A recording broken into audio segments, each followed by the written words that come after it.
नमस्कार दोस्तों, आज हम एक नए टॉपिक के साथ उपस्थित हैं। मैं अविनाश कुमार आपका अपने चैनल स्पेस ऑफ जीएस में स्वागत करता हूं। देखिए, हमने पिछले जो लेक्चर था उसमें पॉलिटी के मूल अधिकारों के विषय में पढ़ा था। आज हम वापस लौट के हिस्ट्री पर आते हैं। देखिए, हिस्ट्री के कुछ जो लेक्चर थे मैंने आपको पहले दिए थे, काफ़ी टाइम हो गया उनको।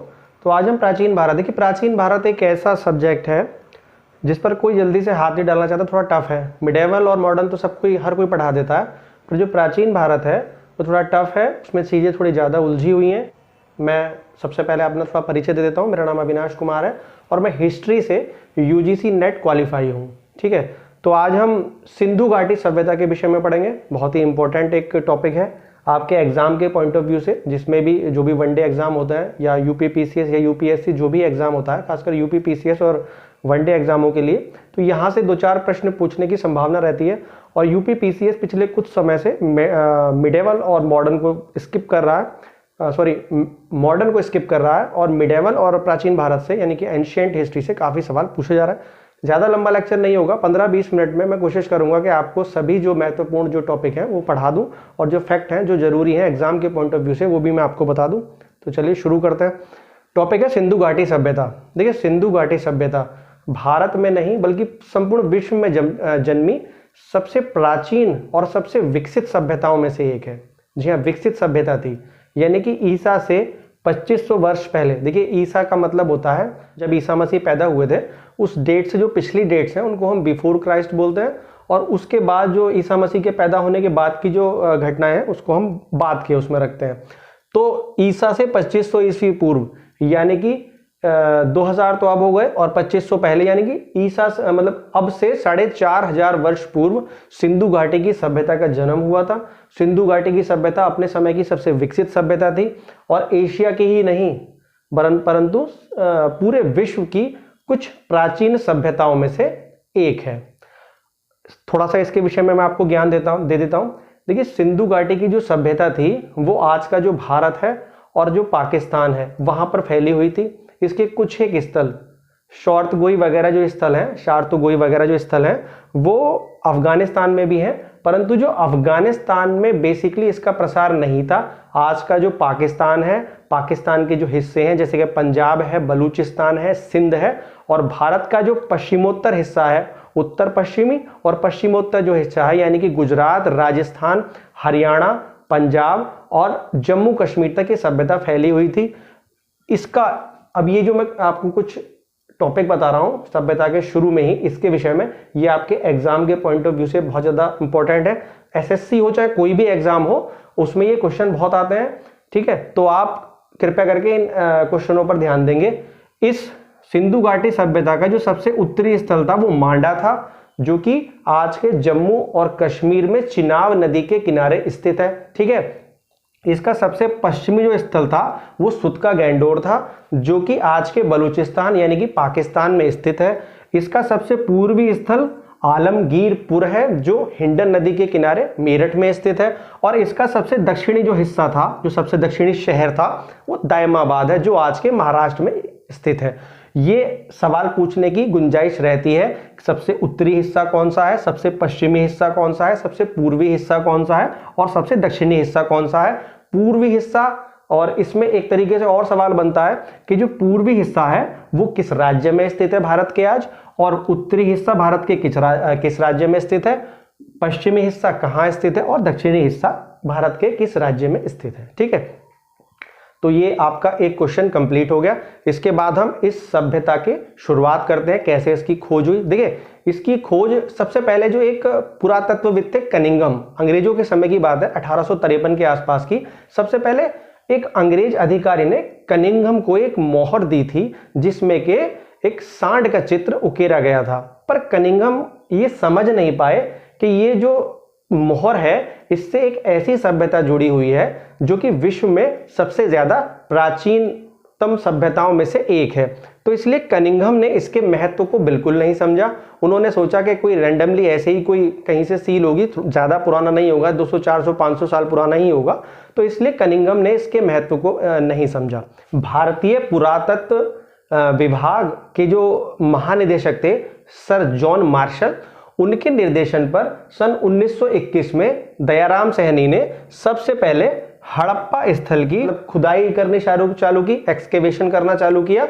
और जब इसकी खुदाई हुई तब पता चला कि इस मिट्टी के नीचे एक कितनी शानदार अद्भुत सभ्यता विद्यमान थी, जो कि आज भी, जी हाँ, आज भी भारत में काफ़ी ऐसे स्थल हैं जो इस सभ्यता के आसपास भी नहीं है। जो कुछ इन्होंने कर दिखाया था वो आज भी बहुत से भारत के शहर कस्बे करने की कोशिश कर रहे हैं।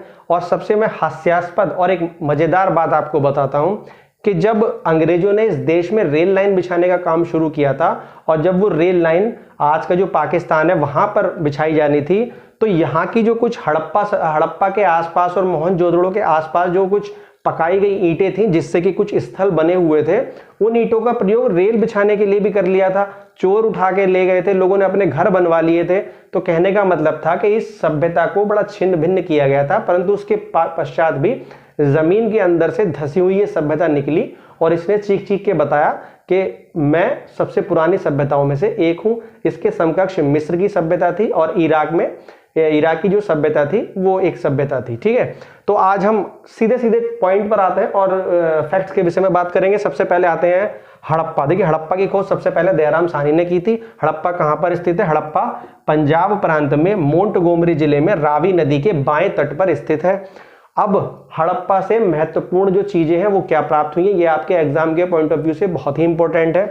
सबसे पहले तो यहाँ पे एक अन्नागार का साक्ष्य प्राप्त हुआ है, बहुत बड़ा एक अन्नागार है। ठीक है, उसका एक साक्ष्य प्राप्त हुआ है।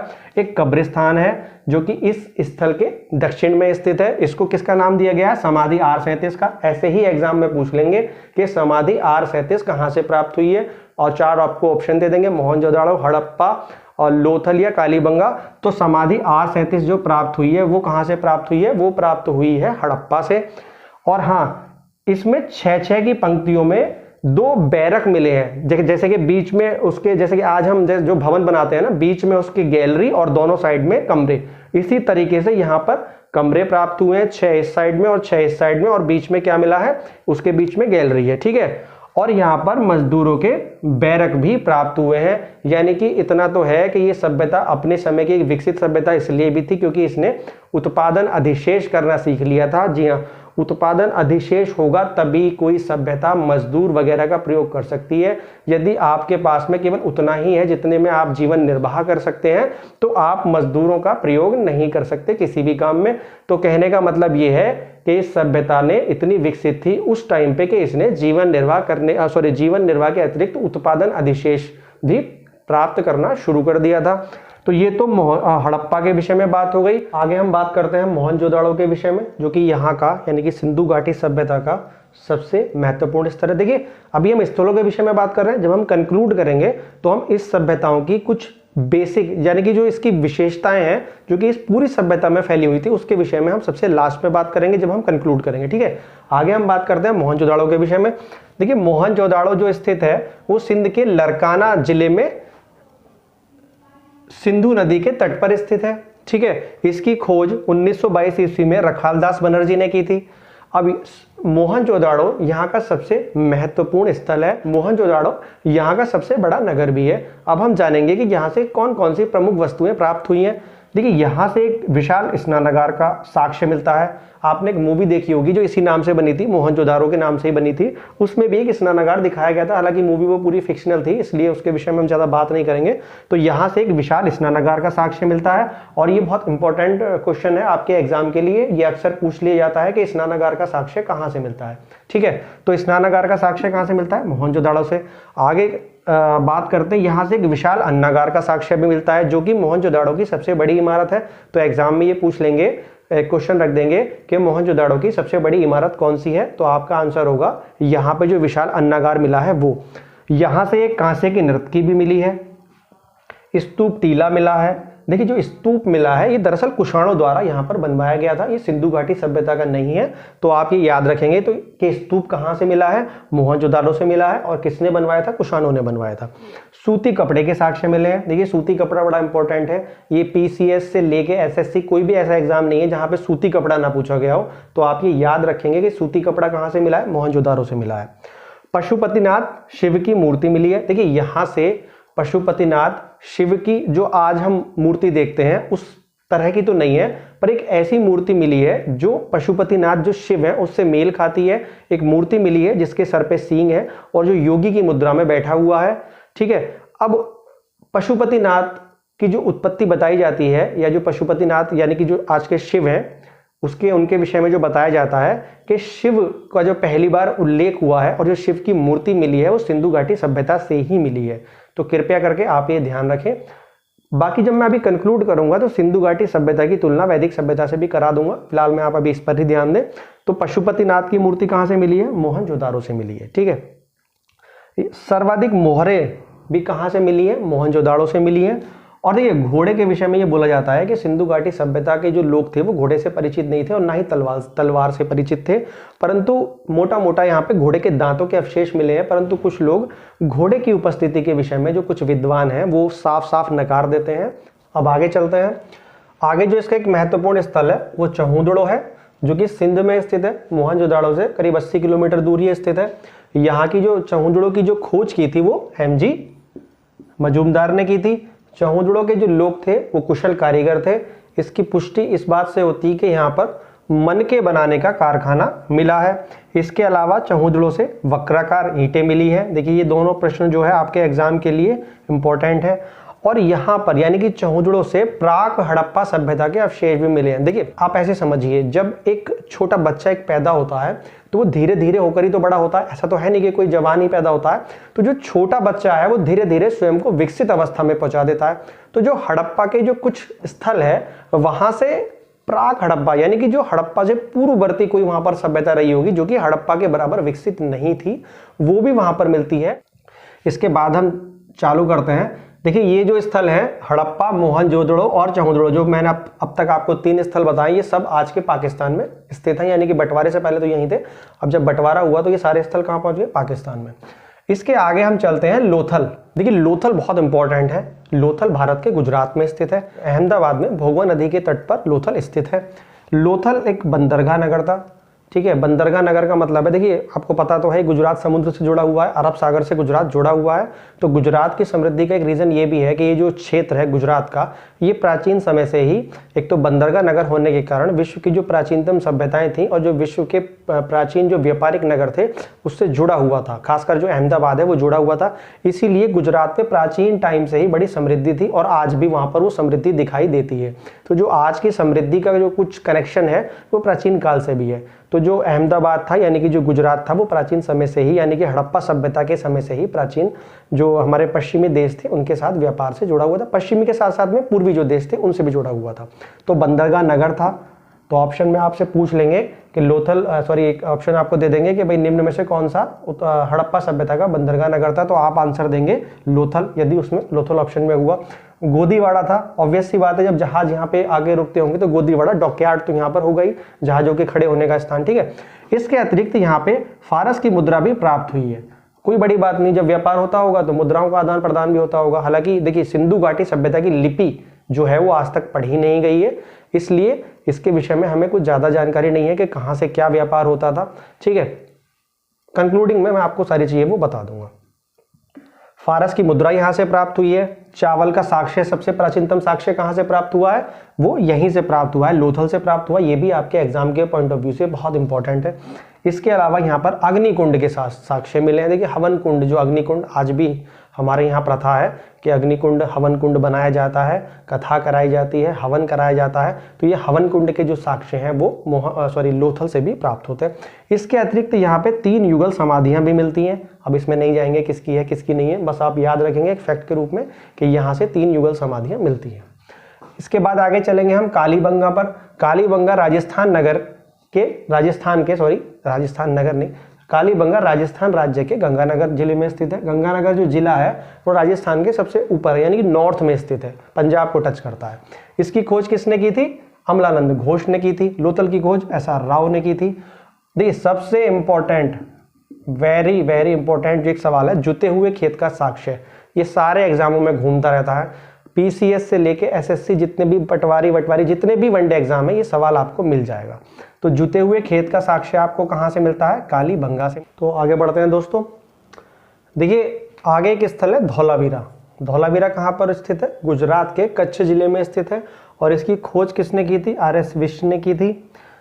भारत के विशालतम जो दो बड़े विशालतम भारत में जो नगर मिले हैं, देखिए मोहनजोदड़ो और हड़प्पा तो चले गए पाकिस्तान में।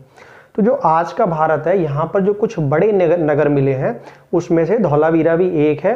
परंतु भारत का जो सबसे बड़ा हड़प्पीय स्थल है, यानी कि हड़प्पा का जो भारत में सबसे बड़ा स्थल पाया जाता है, वो राखीगढ़ी है। राखीगढ़ी कहाँ पर स्थित है? राखीगढ़ी हरियाणा में स्थित है।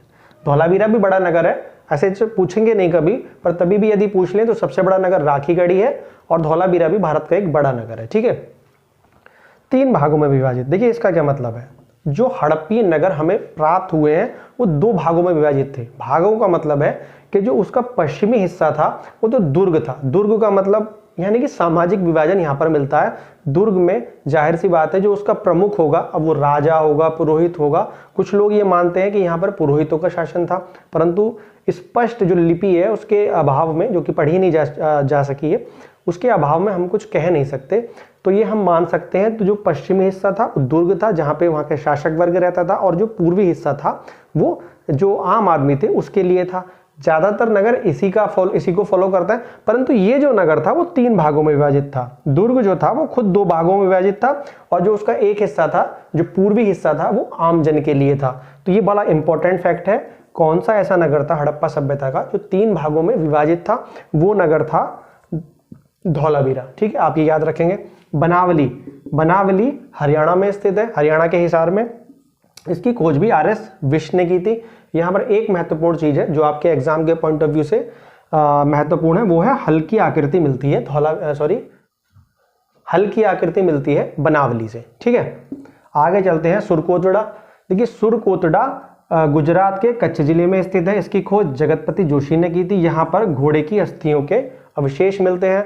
देखिए घोड़े की अस्थियों के अवशेष यहाँ पे बेशक मिलते हैं, पर यदि आप एग्जाम में कभी आपके ये सवाल आए और वो पूछे कि क्या घोड़ा पाए जाने का स्पष्ट साक्ष्य मिलता है सिंधु घाटी सभ्यता से, यानी कि जो घोड़ा है वो यहाँ से मिला है या उसके अवशेष, तो इसके विषय में आप नकारात्मक ही उत्तर देंगे। क्योंकि देखिए जो बहुत सारे पुरातत्वविद हैं वो ये मानते हैं कि जो ये अवशेष हैं वो बाद के किसी समय के हैं। वो अवशेष जो हैं वो सिंधु घाटी सभ्यता के नहीं थे, क्योंकि सिंधु घाटी सभ्यता के जो लोग थे वो घोड़े से परिचित नहीं थे, ऐसा मोटा मोटी विद्वान मानते हैं।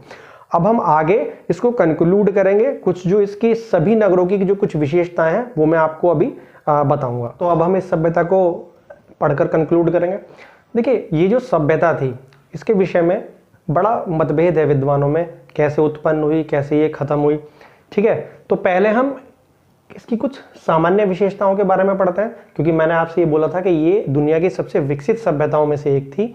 तो विकसित क्यों थी, विकसित कहने के पीछे क्या कारण थे, वो हम अब पढ़ेंगे। ये सभी जो चीजें हैं वो आपके एग्जाम के लिए बहुत ज्यादा इंपॉर्टेंट है। आप ध्यान रखेंगे जो भी पॉइंट्स मैं बोलूंगा वो आपके एग्जाम में आ सकते हैं। ठीक है, नगर नियोजन। देखिए कोई भी सभ्यता विकसित तभी कही जाएगी जब उसका नगर नियोजन बड़ा शानदार होगा। सड़कें बेहतर होंगी, जल निकासी की एक शानदार व्यवस्था होगी, जिसके लिए अब भी हम तरसते हैं। ठीक है, जल निकासी की और सड़कों की तो व्यवस्था आज भी हमारे देश में बहुत कुछ जगह तो बहुत ही खराब है। परंतु जब हम इस सभ्यता के विषय में पढ़ते हैं तो इस सभ्यता में कुछ रोचक चीजें हमें मिलती हैं। हम पॉइंट बाई पॉइंट पढ़ते हैं। किलेबंद नगर थे। अब ये किलेबंद नगर का मतलब होता है कि ये नगर जो है रक्षा प्राचीरों से घिरे हुए थे, बाउंड्री वाल दीवार से घिरे हुए थे, ताकि कोई बाहरी व्यक्ति ना आ जाए। कुछ लोग ये बोलते हैं कि साहब आर्यों ने यहाँ पर आक्रमण किए, इसके फलस्वरूप इन्होंने जो है अपनी व्यवस्था, रक्षा व्यवस्था बड़ी चाक चौबंद कर दी थी। परंतु ये जो प्राचीर यहाँ पे बनाई गई थी वो किसी प्रबल आक्रमण से बचने के लिए नहीं बनाई गई थी, बल्कि जो कुछ पशु चोर थे, जो दस्यु थे, उनसे बचने के लिए बनाई गई थी। पश्चिम में दुर्ग। देखिए ये वर्ण विभाजन तो नहीं कह सकता, समाज विभाजित था। ये तो होता ही है, देखिए दुनिया का कोई भी समाज हो वो विभाजित तो होता ही है। तो जो पश्चिम में दुर्ग था, यहाँ पर शासक वर्ग के लोग रहते होंगे, मैंने अभी आपको बताया था, और पूर्व में जो होंगे वो आम जन के आवास होंगे। अब बात करते हैं सड़कों की। देखिए सड़कों का एक शानदार जो जाल था वो यहाँ पर बिछा हुआ था। एक मुख्य सड़क होती थी जिससे नगर में प्रवेश किया जाता था, जो कि काफी चौड़ी होती थी, और जो बाकी जो नगर की सड़कें थी वो एक दूसरे को समकोण पे काटती थी। एक इसका एक इंपॉर्टेंट मैं आपको एक चीज और बताता हूं कि जो यहाँ के जो नगर थे वो मुख्य सड़क की तरफ बने हुए तो बेशक होते थे, पर जो उनका जो दरवाजा जो गेट खुलता था वो मुख्य सड़क की तरफ नहीं खुलता था, बल्कि जो दूसरी सड़कें होती थी, जो छोटी सड़कें होती थी अंदर वाली, उन्हीं की तरफ जो उनका जो दरवाजा था वो खुलता था। ठीक है, सड़कें एक दूसरे को समकोण पे काटती थी। और मोहनजोदाड़ो की तो बड़ी शानदार सड़कें थी, पक्की सड़कें थी, और मोहनजोदाड़ो के जो घर भी बने हुए थे वो पक्की ईंटों से बने हुए थे, इसलिए मोहनजोदाड़ो को हड़प्पा सभ्यता का सबसे विकसित नगर कहा जाता है। इसके विपरीत जो कालीबंगा के नगर थे वो कच्ची ईंटों से बने हुए थे। तो सड़कों के मैंने विषय में आपको बताया। नालियां, देखिए नालियों का बड़ा ही महत्व है साफ सफाई के विषय में। अब आपको ये पता चलेगा कि ये जो सभ्यता थी, इन्होंने साफ सफाई का जो महत्व था वो आज से 4000 साढ़े 4000 वर्ष पहले ही सीख लिया था। जल निकासी की, जो घरों से जो गंदा जल आता था उसकी निकासी की बड़ी शानदार व्यवस्था थी। जो जल था वो घर से मोरियों द्वारा निकल के आता था, और जो मुख्य सड़क के आसपास जो नालियां होती थी चौड़ी, उनमें जाके वो जो जल था वो मिल जाता था। और ये जो जल की मतलब जो नालियां होती थी ये भी ईंटों से ढकी हुई होती थी, ईंट या पत्थरों से ढकी हुई होती थी, ताकि बीमारियां ना फैले और जो बदबू है वो ना फैले। अब आप सोचिए कि आज से 4500 वर्ष पहले कोई ऐसे भी सोच सकता था? अरे 100 सवा 100 साल पहले भी हमारे देश में विभिन्न जगहों पर जागरूकता का अभाव था। तो आप सोचिए कि इन्होंने 4500 वर्ष पहले वो सोच ले जो हम आज अब सोचने की कोशिश कर रहे हैं। तो इनकी जल निकासी प्रणाली इतनी शानदार, इतनी अद्भुत थी कि जो विदेशी कोई भी सभ्यता है, चाहे वो मिस्र की सभ्यता हो, चाहे वो इराक वगैरह की सभ्यता हो, वहां पर इतनी शानदार जल निकासी नहीं होती है। जल निकासी व्यवस्था वहां पर इतनी अच्छी नहीं होती है। पकी हुई ईंटों का प्रयोग होता था, मैंने आपको बता दिया। अब आर्थिक जीवन के विषय में यहाँ पे थोड़ा सा बात कर लेते हैं। गेहूं और जौ यहाँ का मुख्य खाद्यान्न था। देखिए गेहूं तो आज भी पश्चिमी भारत का, उत्तर पश्चिमी भारत का मुख्य खाद्यान्न है, खासकर पंजाब, हरियाणा, पाकिस्तानी जो पंजाब है वो भी, और उसके साथ में पश्चिमी उत्तर प्रदेश में आज भी गेहूं बड़ा ही महत्वपूर्ण खाद्यान्न है और वो खाया भी जाता है। ठीक है, लकड़ी के हलों का प्रयोग होता था जमीन जोतने के लिए। देखिए ये जो सभ्यता थी इस समय पर इसे कांस्य युगीन सभ्यता बोला जाता है। आप ये वाला फैक्ट ध्यान रखेंगे, बहुत इंपॉर्टेंट फैक्ट है, मैंने लिखा नहीं है। ये जो सभ्यता थी वो कैसी थी? कांस्य युगीन थी।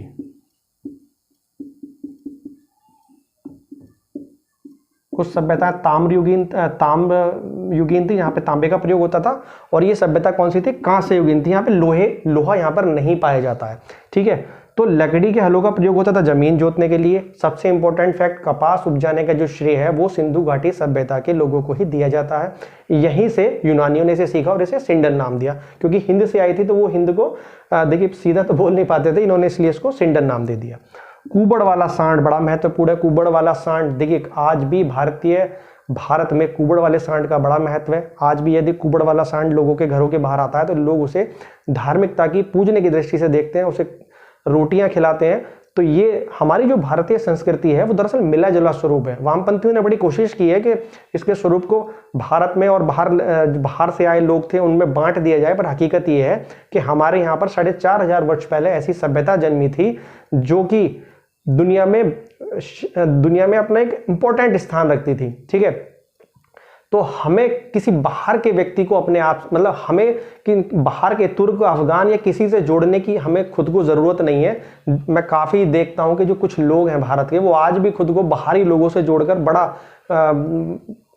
बड़ा मतलब क्या बताऊं, गर्व महसूस करता है। खासकर पाकिस्तान में तो ये बड़ा ही एक रोचक विषय है कि वो लोग खुद को तुर्कों और अफगानों से जोड़कर हालांकि देखिए उस समय पे अफगान भी अपने ही थे, परंतु वो लोग जो बाहर के आक्रांता थे, खासकर तुर्क और अरब आक्रांता थे, उनसे जोड़कर खुद को बड़ा ही गर्व महसूस करते हैं। अब उन बेवकूफ़ों को इतना नहीं पता कि जो अरब अब से 100-150 साल पहले बिल्कुल गंदगी में रहते थे, बिल्कुल बेकार जगह रहते थे, जिनको सभ्यता का आबासा नहीं पता था, वो खुद को उनसे जोड़ने का बड़ा ही ललायत रहते हैं। उनको इतना भी ज्ञान होना चाहिए कि भारत में ही 4500 वर्ष पहले इतनी शानदार एक सभ्यता जन्मी थी और वो खुद को बाहरी व्यक्तियों से जोड़कर गर्व महसूस करते हैं।